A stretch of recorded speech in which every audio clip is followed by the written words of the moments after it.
Hey guys, it's Nate with Zbroz, and today we're going to go over all of our Can-Am X3 rear radius rod and gusset plate products. We're going to basically install everything onto one car, show you that process. You obviously can buy these different parts individually, whether you want a gusset plate or a lower radius rod or a middle radius rod or an upper. But a lot of times guys will change this out as a whole group like on this build. So check it out and we'll show you the basic hand tools and how to do this. On those applications like the XP1000, we supply a divider that's cut down. billet nut. Another Honda Talon. This happens to be a 1000R. A few basic hand tools. Most everything on the rear of the car is 18 millimeter. So we're just going to utilize an impact. We're going to pull the gusset plate off first, and then we'll go out to the hub and wheel side. As you can see, we've already got it on a lift. We have the tires and wheels out of the way. It's a lot easier to do. Keeps everything a little bit more lightweight when you're pulling this apart. But this whole assembly has to come off as one unit. So even if you're doing an upper, a middle, or a lower, you have to pull this off all the way. So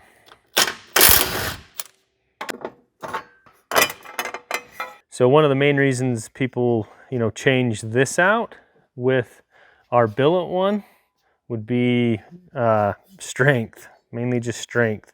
This factory one is pretty flimsy. When they have the little pull thing, it does add a little bit of strength to it, but nothing like going to billet version.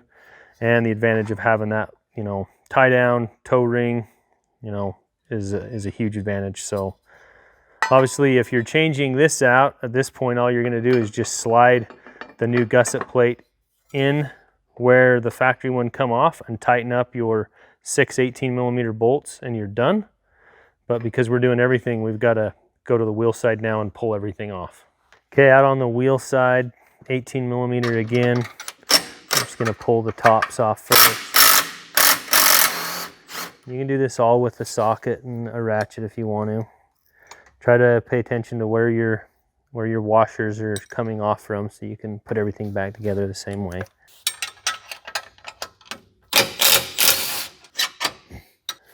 Lower. Do the same thing on the other side.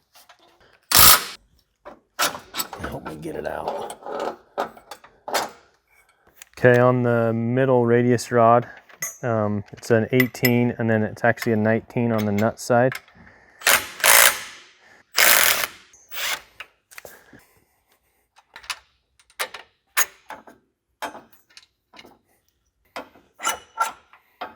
Okay, we're going to start with the lower radius rod.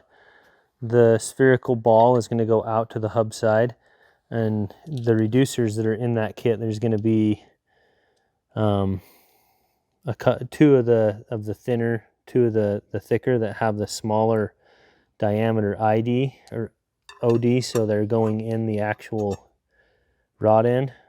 The larger diameter has to go on the spherical side because it won't actually fit in the rod end. So the larger diameter OD is made to go in the spherical bearing, whereas the smaller is actually for the rod end or heim joint side.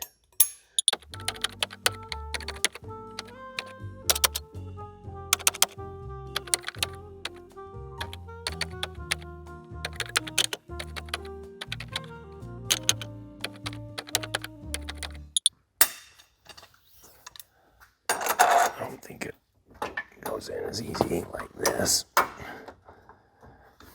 Getting the bolt through is the... Oh, that worked.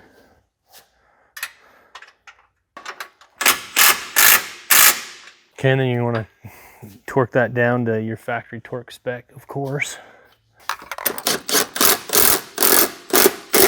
So we don't have the gusset plate on here, but it's a pretty good idea to just snug the nuts up as you go, and then we'll kind of put the gusset plate on very last, because by tightening that one up, it helps hold these bolts in place, because they want to push their way back in as you're working on them.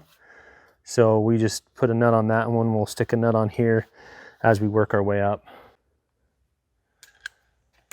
Okay, so on the middle radius rod, on the reducer layout,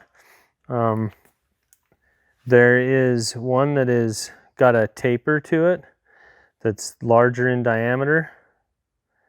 And that is the one that's going to go actually against the hub. So the idea of this larger reducer is to help to take the load off of the bolt.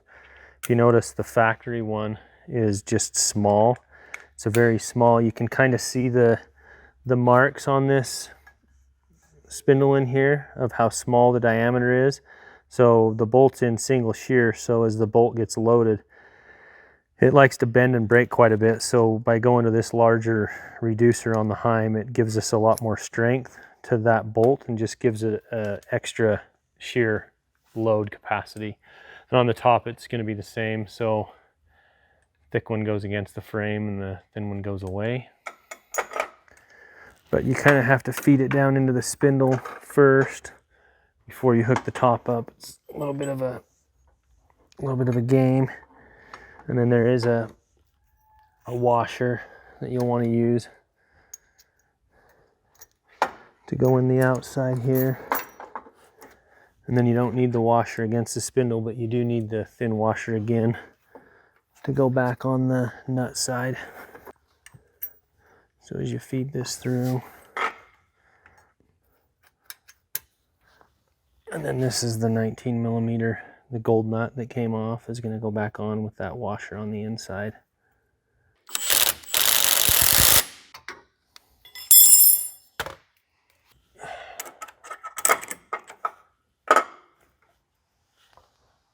Wow.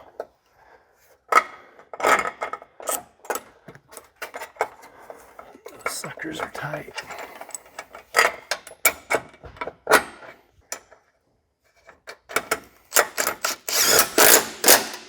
Okay, on the upper reducers, again on the frame side, you're going to go with the thick one against the frame and the thin one away. And then on the outside, I believe it's the same. Okay.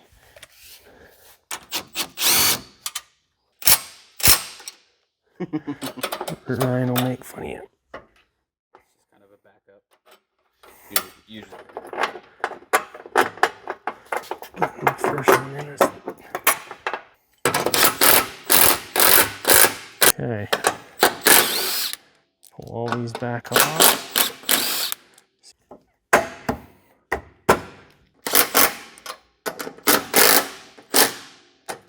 So we've got everything bolted on. We've gone through and torqued all the bolts, so everything's tight and torqued to factory specs.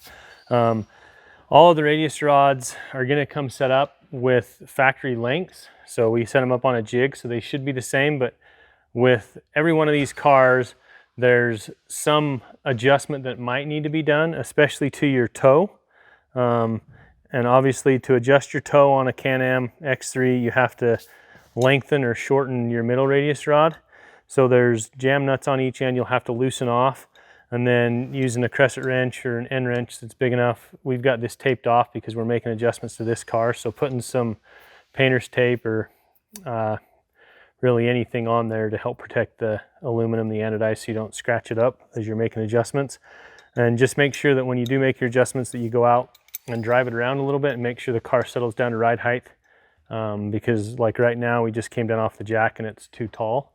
So we got to go drive it and get it down to ride height, and then we'll check our toe and make our camber and toe adjustments. But again, they should be really close to your factory setup. So if you're happy with where it was factory, then you don't need to make any adjustments. But if you want to make an adjustment to your toe, adjust your middle radius rod.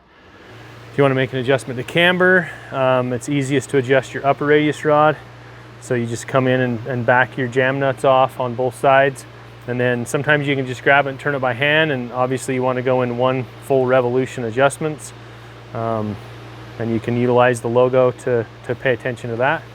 And if you have any questions, reach out to your local Zbroz Racing dealer, or you can always find our products at zbrozracing.com.